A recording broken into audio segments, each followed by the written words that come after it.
Hello and welcome to Isolating the Side Effects. In this section, we'll see what constitutes a side effect and why we need to have side effects.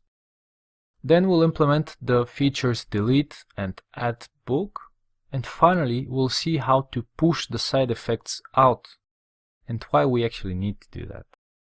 A side effect function touches some external state, for example reading users' input, or changing the database, or sending an HTTP request. All of these are needed when our logic needs to talk to the outside world.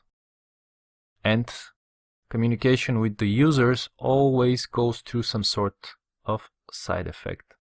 So it turns out we need side effects just as much as we need the pure functions. The trick here is to push the side effects to the edge of our system and keep the heart of our business logic pure.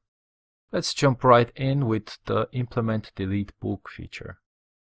In this short video, we'll demo a simple side effect via the delete book feature. We want to be able to delete a book from the persistent source. Let's go to our iBook source, our abstraction over persistence. And let's declare a method, delete method, that takes a book. Right here. In its implementation, we'll first read the books and deserialize them. We'll reuse this method down here. And then we'll remove the book that we want by filtering out that book. Basically saying remove all the books that title and author match the one that I want to delete.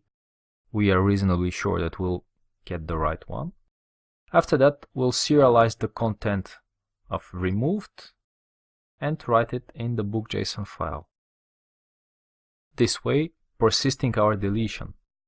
Then let's go and see how that's used. We'll need to have a selected book in order to have the delete menu item. So inside of this if block, we'll add our menu item for delete. I will say delete the selected book's title. And in its implementation down here, we'll just invoke the book source.delete method, passing in the selected book. After that's succeeded, we will select the empty book or set the selected book to empty, because we no longer need to have the selected menu items. We cannot actually recommend similar to the deleted book or delete an already deleted book. And we'll also need to refresh the books in memory in order to reflect the deleted book. Alright, this is us. Let's see the code working. Alright, let's try and search for a book. We'll say life. There's the book, The Life and Opinions of Tristram Shandy. Let's delete this book. We need to select that book first. Alright, the selected book is The Life and Opinions. And we now see the recommend and delete menu items, so we'll choose 6 for delete. Alright, that's done. Let's try and search for that book to check if that's really deleted. Alright, us, no more book, life. Alright, this works and we do delete the book persistently. Let me show you the book.json file we use. So this one here gets copied over in our bin directory, and the one we actually work with is in there.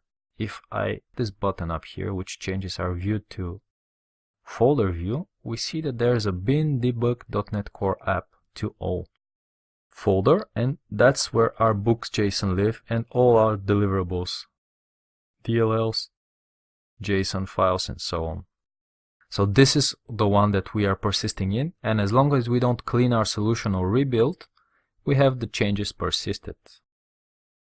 Let's switch back. This was our little side effect in action doing a delete book.